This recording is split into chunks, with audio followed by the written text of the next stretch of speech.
Everybody, welcome and thanks for joining us online. Hello, Nikki. Hello, Felix. Hello. Hi.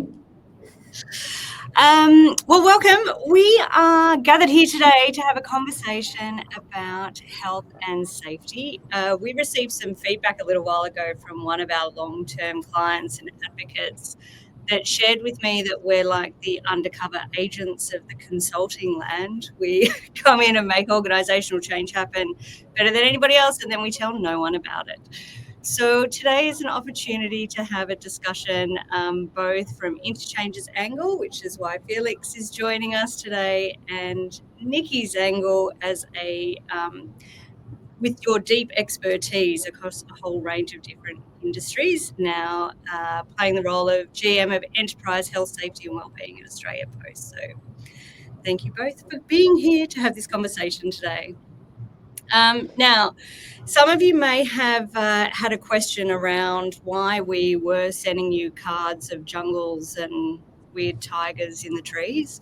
Let me give you a little bit of context. So, a little more to the feedback that we'd received is that we often see things that others can't. And if you look back in time, there was really throughout our ancestors, those that survived were those that could feel the prickle on the neck or sense the things in the trees and be able to move themselves and others away from those dangers. Now, we still firmly believe that instinct is a really powerful element of safety leadership. And that being the case, I guess the question that should be asked is how far really have we come? And I've asked two deep thinkers in this space to join for the conversation. And really, I'll be relying on their expertise today. Felix is heading up a lot of our enterprise-wide safety cultural transformation. And Nikki, of course, is in post trying to transform from the inside out. Nikki, tell us a little bit about yourself and your role. Sure. So to start off, I'm a mum of two crazy children. My other half works in finance and IT platforms, so pivoting conversation at the dinner table. And my role at Post is all around strategy, engagement, culture, governance, and assurance, and obviously business partnering as well.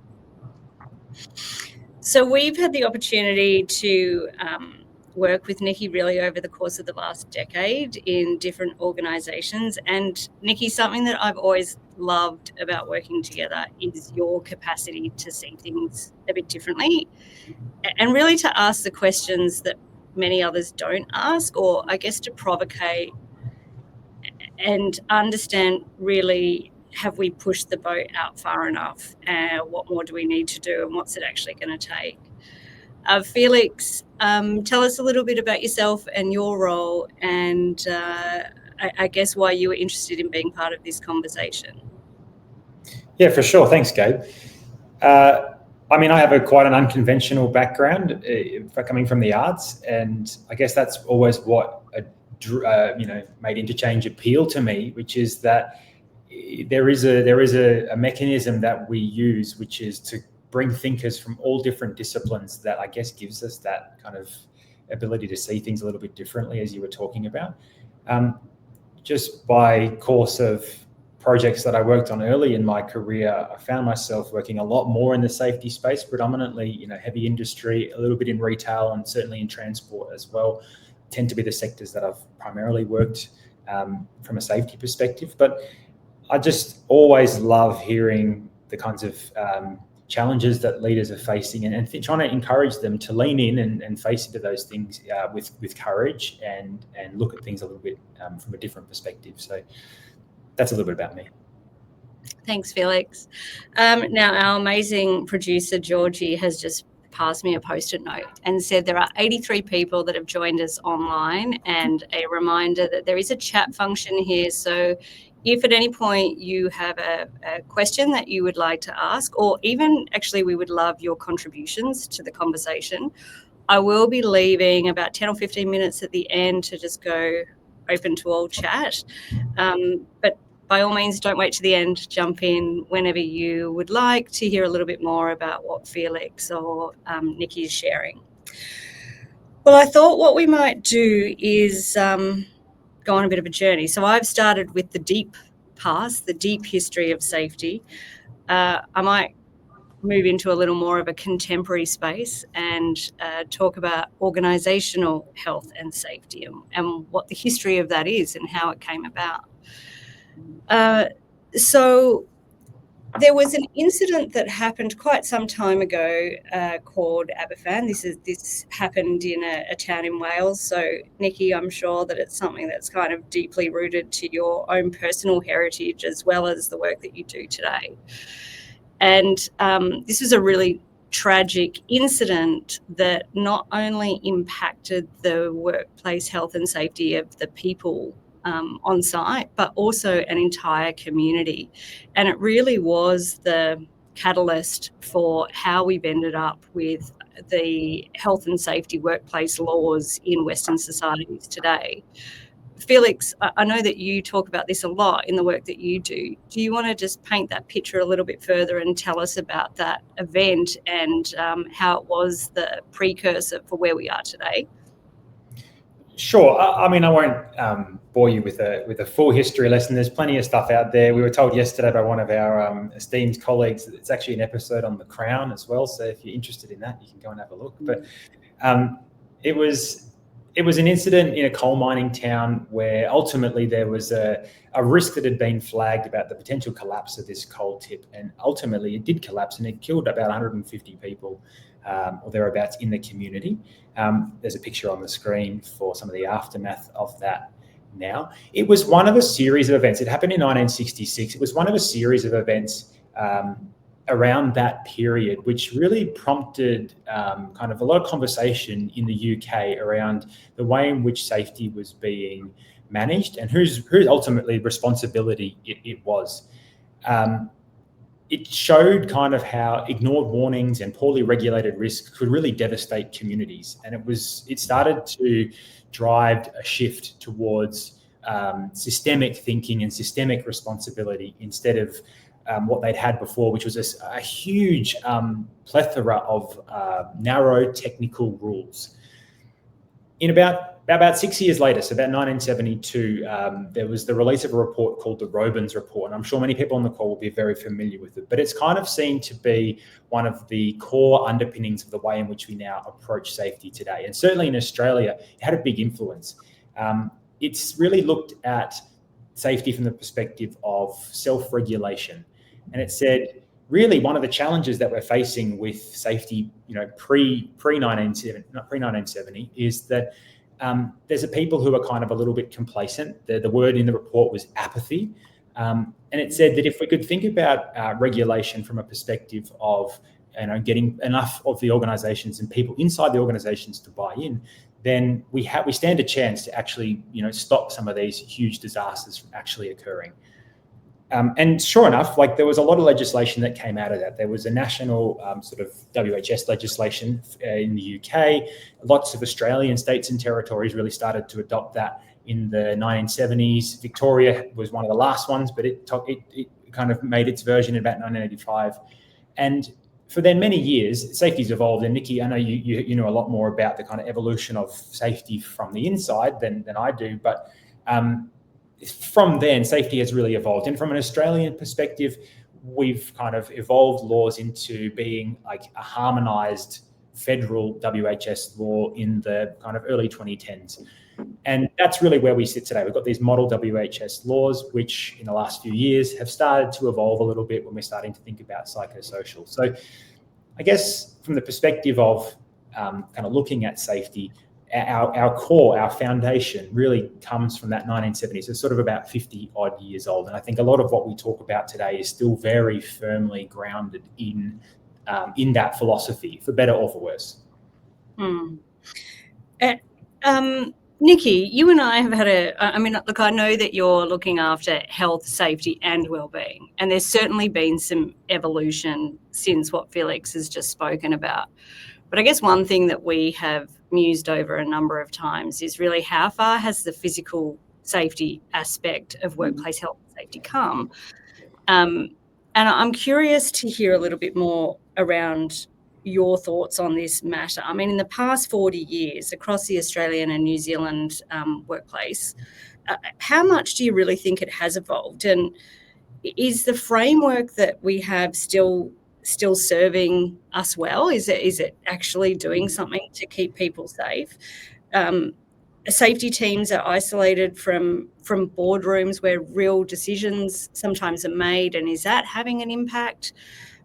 Could it be essentially that we're measuring things still in a lag position, or perhaps even there's something different that's at play? What are your thoughts on this? And just before you answer, we did think we'd put a poll up for people that are online. If you're interested in just scanning and giving your thoughts on that, that'd be interesting too. But Nikki, over to you. Why are we stuck?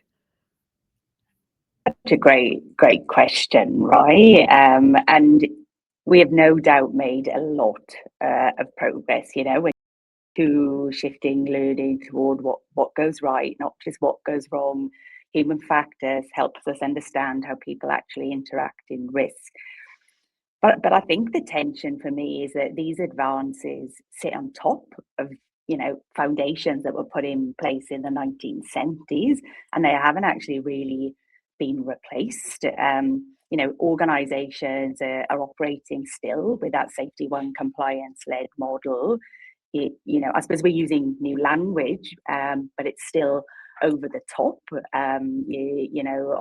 this stuff that was put in place a long time ago. So I suppose, is it regulation? Is it frozen safety into a practice of paperwork? We create a lot of artifacts, we file lots of evidence, and is this taking us away, from spending time where the real magic happens, where work gets done? I've also been reflecting, really on, we've added a lot of things, but have we really taken much away? So, we've added tools, technology, but have we really paused and asked whether our underlying safety practices, as you've just called out, are still actually really serving us today, given how much work has changed? So I thought a quick practical example, contractor management, is a near universal example, I think, where we require contractors to give us safety documentation, safety plans. We review these documents, yet when an incident occurs, we often see the plans actually, they weren't followed, they don't reflect work as done, controls don't match as reality, but we're still asking for these plans. So why are we still asking for things like this in the safety space that we actually know potentially are not working? It's not because they're working, I suppose, particularly well, but is it because we've normalized, this stuff, this way of operating? It's expected, it's defensible. So I think a very big question. And I think, if we're really going to move forward, it's not more paperwork, it's not better language. I think the real question for us across the profession is, do we have the courage to let go of safety practices that, no longer create safer, better outcomes for our people?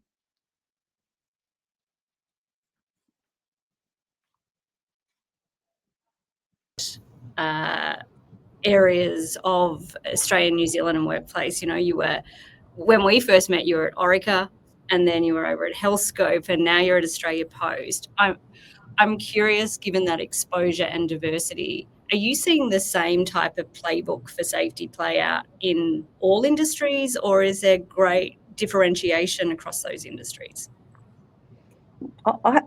My experience is we're still talking about, we want better indicators. We want to move away from lagging to, leading. We want to better manage our critical risks. We want to better investigate incidents, so we're fixing problems once everywhere across our network rather than, that siloed individual approach. So I think obviously there's, aviation, oil and gas, there's obviously different some differentiation between who's leading the way, but I feel the problems are still the same problems.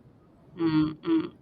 Felix, how about for you, as somebody that's working across a number, like a bit like Nikki has over the years, or you sort of do it in quite a condensed version, you'll be working across 5 or 6 different organisations at the same time in parallel.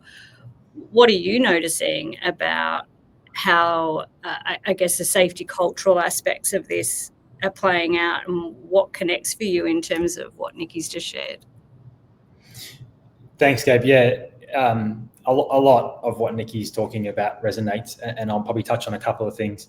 For context, I work a lot across a lot of organisations from the health, safety, wellbeing perspective, and I guess the views that I have are a correlation of the themes of what I tend to observe or what I tend to hear. And you asked a couple of questions earlier about, like, is it a framework? Is it safety teams being isolated from risk conversations? Is it the lag indicator measurement stuff? I think it's a combination of all of those things. And to Nikki's point, it's not going to be like some simple solution. Probably come a bit to that about the future of safety a little bit later.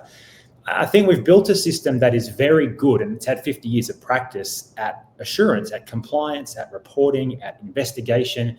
And that system works pretty well. And I think in a lot of the conversations I have with people, that's one of the things they hang their hat on is the kind of intricacies and the rigor and the robustness of the systems and processes that they have. But we stopped challenging the limits of safety, I think. And there's a couple of forces, I think, that keep us stuck. The first one of those is the culture perspective. And I'm not talking really about culture necessarily as like the vibe of the place, but culture is like, what is it that gets rewarded when we're under pressure? So how broadly is enterprise safety actually being adopted? Well, I would argue that it's probably less than we think. The organizations that do it really well, you tend to go into them, you tend to feel it straight away. In my experience, a lot of organizations have really strong statements and very good intentions about safety. But the real test for me is often, how do decisions get made when you've got conflict between production and cost and time, and you're seeing those collisions of priorities? And I think, to Nikki's point, if we're starting to normalize risk through trade-offs in those kinds of conversations, then we're just creating a system where those patterns of kind of safety challenges are destined to repeat. Bigger than that, maybe a step further away from that is to think a bit more about the landscape of boards and what's been happening from a personal liability perspective. That has very much increased over the course of the last decade or two. Yeah. And as personal accountability increases, it's pretty rational, I guess, for boards and executives to seek certainty when it comes to safety. And so our default response is, let's do more investigation. Let's get more documentation. Let's get more proof. And we'll just blanket apply that to make sure that we are certain about the risks that we tend to know about. The unintended consequence of that is, of course, that we're deploying a lot of resources into things that ultimately are not our greatest risks, because our greatest risks happen in different places. They happen at the interfaces of change, of contractors, as Nikki was talking about, of handovers between different teams. They're complex, they're adaptive. So the more resources we invest in looking at investigations on the kind of old, more compliance lens, it's not actually really changing our risk exposure. So I think, which that kind of connects to the past point, where the third point, rather, we're really connected to past harm, and we've got a lot of indicators around that. But I don't think yet we're very mature at finding ways to measure our future risk. So I guess in summary, I think if we look at safety, if we try to govern safety like a compliance thing, it's going to behave like compliance. If we govern it as risk and we start to expand the conversation about what safety could do for us, and we think a bit about it from the perspective of a broader change ecosystem, I think it can be a strategic advantage. But I guess we'll come to the future bit. I'm probably jumping the gun a little bit. I just get excited. It's actually interesting though, Felix. Nikki and I were having this conversation last week about the board piece, and I just had a sneak peek at the poll. And the number one reason why people said that we're stuck is because safety teams are isolated from boardrooms where real risk decisions happen. So I mean, it's kind of like on the money of the discussions we were having. I did my thesis a couple of years ago based on board dynamics and what's happening in boardrooms at the moment, and how this increasing legislative risk lens is driving particular behaviours across all forms of business innovation. And Nikki and I were discussing this around where we're heading down pathways where we're becoming so compliant in investigating every single near-miss, hazard, incident, hoping that we're going to get new information, when actually the science tells us that once we've got information about 10% of the incidents, then we kind of know what our key risks are and we need to manage around it. But there's a lot of fear. If I'm a a non-executive director, then I need to know that I'm covered if I'm going to play a role in governing this organisation. Nikki, do you want to add anything to your observations around that? I think you've covered it really, really well. And I think it comes back to, for us, I think, to move forward in safety, to really put our team members at the core. We've just really got to agitate and really challenge everything that we do. Is this adding value? Is it actually going to make the boat go faster? Is it going to make work better? And if the answer is no, you're just given a really evidence-based statistic there that we know to be true. We need to be calling that out and supporting our leadership teams and our board to understand what will give them value and assurance. Yeah. So then, Nikki, let's move to psychosocial, because that is one area that has evolved in workplace health, safety and wellbeing. And I mean, look, I think some of the wonderful things about the psychosocial legislation is that it's kind of ecosystem lens. There's so many different aspects of it when it considers what does it mean to be safe in a workplace. And the benefits of all of that, I guess, system-wide thinking is that we can see things multidimensionally. The deficits, perhaps, is that there's so much complexity in that we're asking for our health and safety teams to be across, even though it considers, in some instances, for example, leadership behaviour. So tell me a little bit about your experience in this space, what you're observing, and what some of those complexities are. And again, I'll open up a poll to the group to see what they have to say about this matter when it comes to really considering what are the key challenges that we're facing in the psychosocial space. And I think just to kick off, I think safety now being about both the body and the mind, like that balance, I think is just fantastic, right? It's now we're about the whole person. So I think that's a great step forward for us. But it's so different.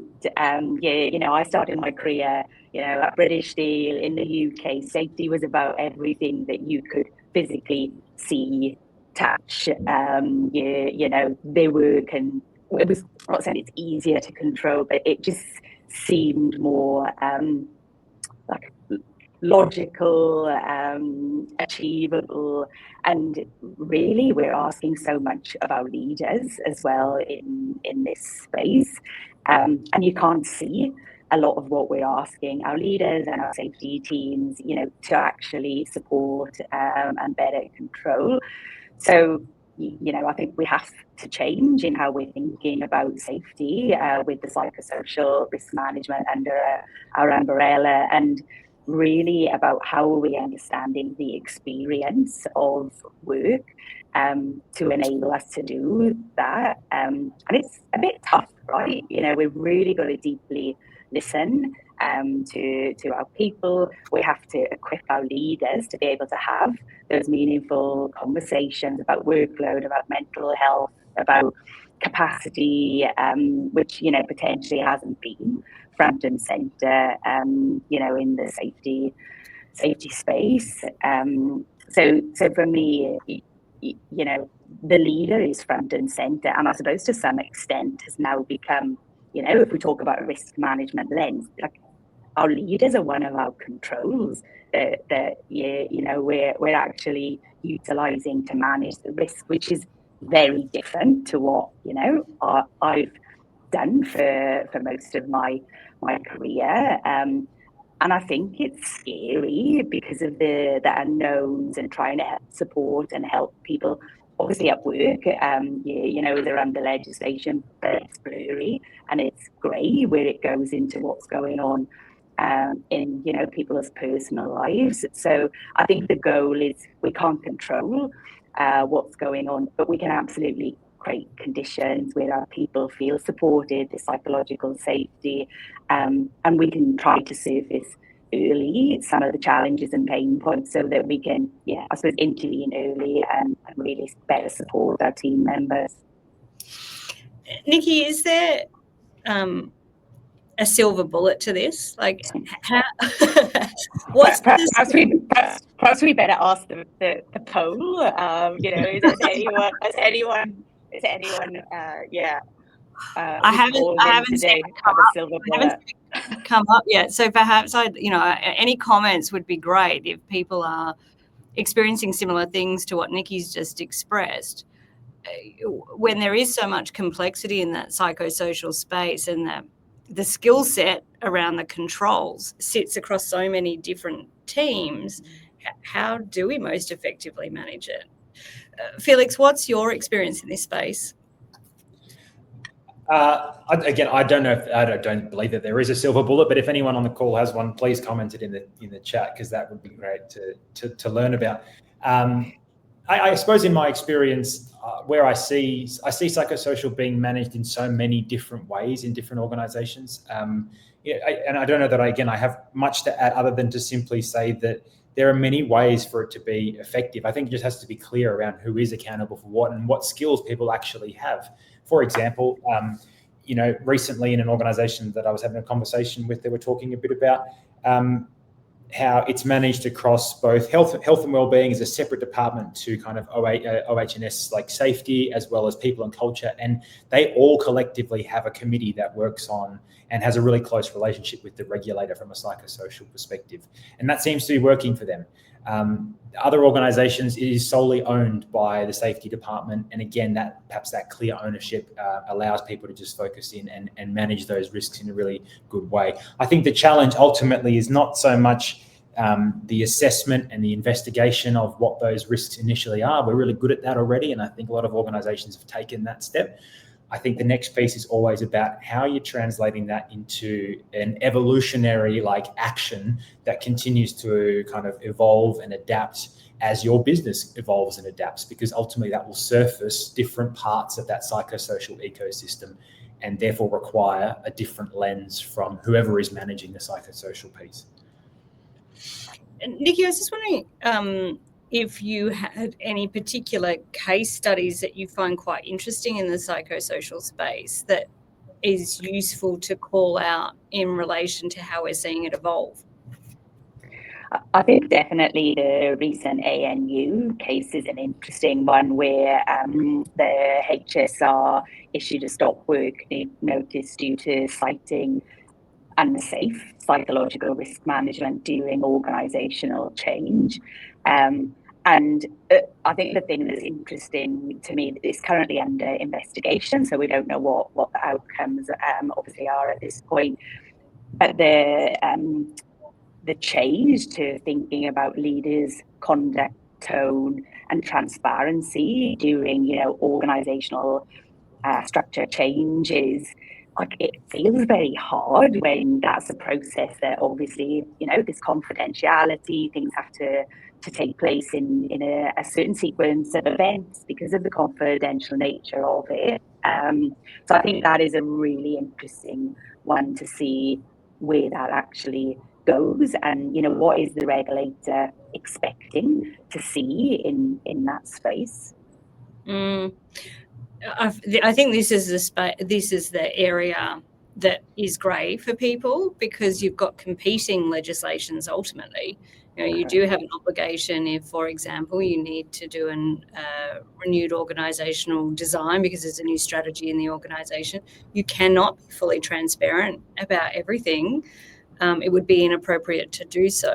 And yet from a psychosocial legislation perspective, people are saying that's what I would need in order to feel safe and secure at work. And so, these complexities are things that are really going to need to be considered going forward. I guess we'll need to see more of those cases come up before there's much action that's taken around how we think about these things.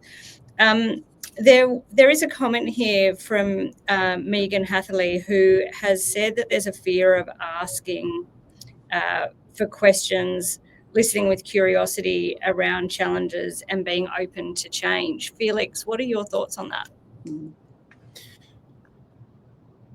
I think that I agree with that, to be honest.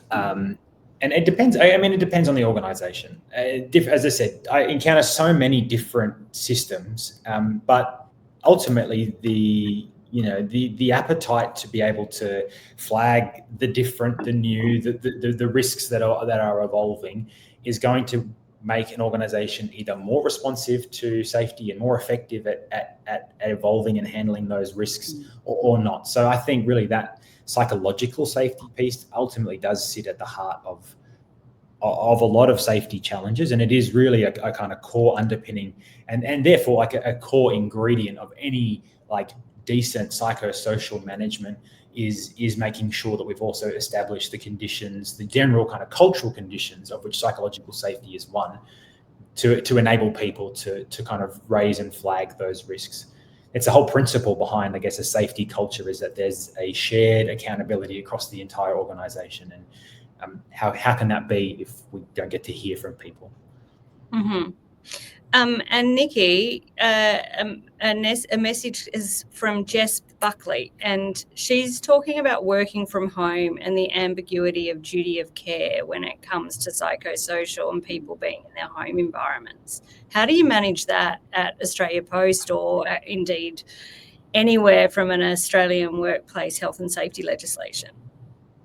Yeah, I think a lot of work has been completed in this space to have more, I'm going to say, a systematic approach. When I think that the work that, we did at Orica Health Scope and now at Australia Post, and coming back to really what is reasonably practicable. So, there is the onus on the worker or the team member to obviously do some checks and balances, and then trying to make it achievable and practical by weaving it into normal, operating cadence of how the manager interacts with their team member. So obviously, having conversations, is assessment done, what was found, what do you need, how can we support you? So I think that's the best way that I've seen, and tried a few different things over the years, but it has to be practical, and I think I'm piggybacking it in to standard work where you're constantly having the conversation is, that's really the most effective way. Yeah, great. Thank you. Well, I've got now 6 more questions to ask you, which is coming from our very active audience. Thank you very much. Keep them coming, because we're going to go to Q&A in a moment. But I just want to move us to what's next for safety. So I started this session by saying, really great health and safety, as far back as we can possibly investigate, comes from seeing things that others don't. And Nikki, you've always been at the forefront of that, in my humble opinion. And I'm curious about what you think about what the future is for health and safety in Australia and New Zealand workplace settings. I think it's a quite exciting time for us. And if we go back to Aberfan, which I'm actually from the village, the next village from Aberfan, so it is something that's really close to my heart. You will often on the anniversary hear grandparents talking about the day that all of the men from the adjacent village were all asked to go and help and dig. So the fact that the Romans report actually acted on that, and we still see that today. I feel very, very proud that something good came from that tragedy. But now, today, if we look back at Aberfan, the failure there was around the failure to act. we knew the risks. They were well known and understood. There were warnings, weak signals, but they weren't acted upon. But I think the opportunity is AI. AI really could shift the dial for us in this space. We have an opportunity to make latent risks visible, to try and reduce ambiguity, to try and better predict, what may happen in the future, and obviously move from that lagging, reactive way of working to not just about prediction, but also to about, I suppose, perspectives of insights, which I think sometimes is quite hard, but the agents are very smart. So as long as we're feeding them, accurate information and data, they actually can do a lot. So I feel this could be the catalyst for change for us. It moves away from, the bad actors to system way of thinking, ecosystem, infrastructure changes. And the thing that I'm most excited about is that we don't have to wait for a tragedy or something really bad to happen now to make risks visible. We can just play with the agents, with the modeling, with the data, to really reshape our, I think, safety, rather than waiting for, how long did it take for psychosocial legislation to be enacted? That was over decades. AI is changing, I don't know, I'm not a guru in it, but it seems like every minute, every hour, I'll go and Google Gemini and they've done something different. So I don't think we have to wait for years for change anymore. So yeah, I think this could be the catalyst for change. Yeah, two things from that, Nikki. I think one thing is, how wonderful that we can be thinking about the next evolution, or hopefully revolution in the health and safety space, being from something that's not an absolute tragedy, that we can actually learn through the needed speed of AI. And another, which is just my lol, is when 10 years ago you first used the term bad actor in relation to health and safety, as somebody that has actors in their team that have then moved into other roles in their career, cracks me up so much that you were just able to, with a straight face, say, yeah, they're just a bad actor. Like, yeah, sometimes I want to say that too, but I feel like I need to be kind. Felix, in relation to, I guess, your experience, your thinking, spending so much time in this space, what do you think will be the catalyst of change for the revolution or evolution of health and safety in organisations going forward? Nikki's articulated it really, really well. I have a couple of things to add potentially to that. If I think a bit about, I guess, the context of Aberfan, like what we saw from that was that it was within a broader set of pressures. Yes, it was a big event and it was a kind of a landmark moment, but it was a series of things that ultimately forced that rethink. And in my observation, in the conversations that I have, I feel that there is this kind of similarity in terms of what is building. It's just coming in a slightly more diffuse kind of way. I think the first thing to think about is this pace of change. I can't think of the last organisation that I went into that didn't talk about how fast things were changing. Yeah. And they're changing faster than our safety models were ever designed for. There's new technology, there's new operating models, there's the hybrid working piece you were talking about, outsourcing, supply chain stuff. There's so many different add-ons that are constantly coming and going from businesses, and that just means that there's more interfaces for risk to happen. And that's exactly where I think a more linear approach to safety, the kind of checklist based approach to safety, which has served us for so long, just starts to struggle because it just can't evolve quickly enough, not without like a great amount of like resourcing and investigation that we've talked about some of the challenges with. I also think that then boards can't sustainably like manage safety as that more because the cost of that will keep rising. But as I said before, like their exposure to risk will actually not materially change. So I think eventually that will force a bit of a rebalance towards how we think about learning from things and looking towards risk. And to Nikki's point, like the modeling that data can help us with without an incident needing to occur. the psychosocial piece I think of as like a great entree. It's sort of like it's forcing us to think about systemic ecosystem of hazards as opposed to just hazards in isolation. And it makes the context largely impossible to ignore. So I think it's a very practical point and an entry point into like thinking about the organizational system. So all that is a long way of saying that I think there are lots of different factors that are helping us. But to Nikki's point, what a fantastic opportunity. I think AI will be a fantastic tool for us in terms of how, spotting things, spotting patterns. I mean, that's literally what it does. It crunches data and it spots patterns. But I also think the other piece is the human element that we haven't touched on too much, but really does come up a lot in our work, which is that safety is one of the few kind of motivators that is a first-person motivator. So people want to come to work, they want to get paid, and they want to go home safe and well. So people will tolerate a lot of change, especially if it is linked to caring deeply about them going home safely. So I think if we frame change and we use safety as that lever to guide change, and some organizations are doing it, some are doing it, are not. And perhaps if we get a chance in the questions, I'll share an example that is on my mind. But I think you start to get more buy-in from people when you frame it in a way that is that matters to them. And I think their safety really genuinely does. So yeah, that's sort of my challenge, I think, is that safety is an incredible opportunity to drive change as long as you're courageous enough to look at it in that different way.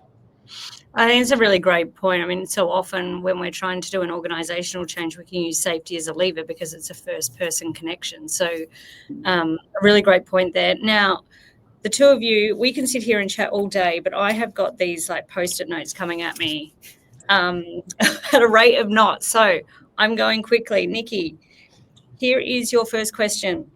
As an employer at Australia Post, how do you practically conduct a risk assessment of a home environment that you're not allowed to inspect?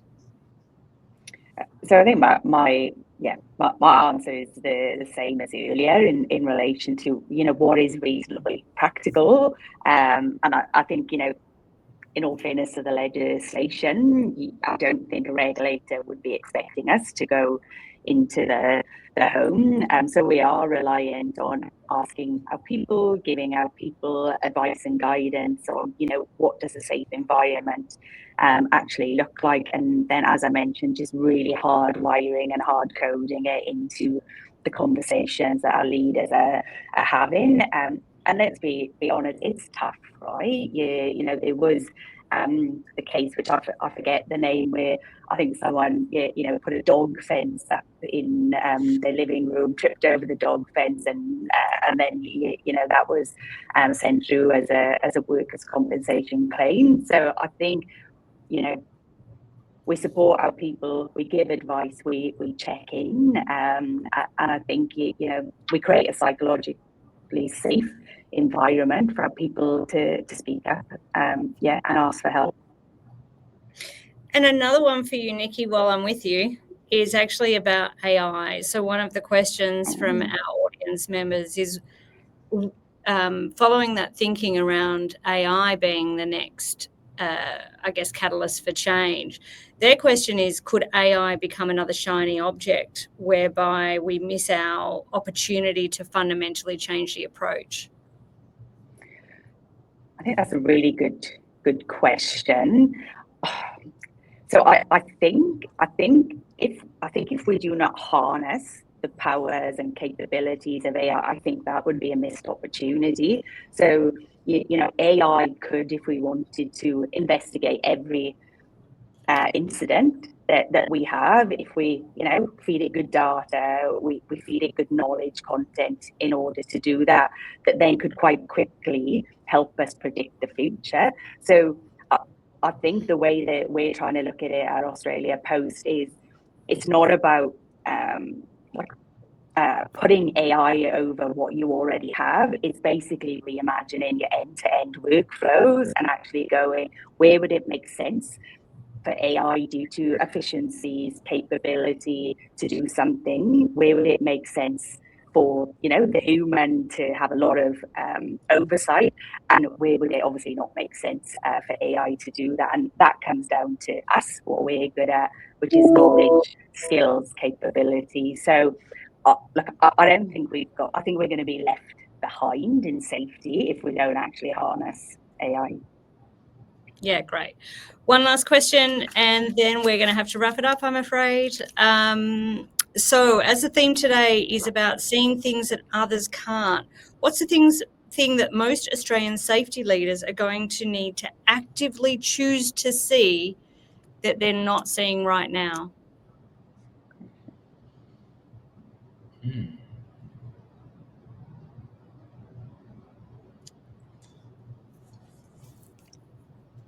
Actively choose to see.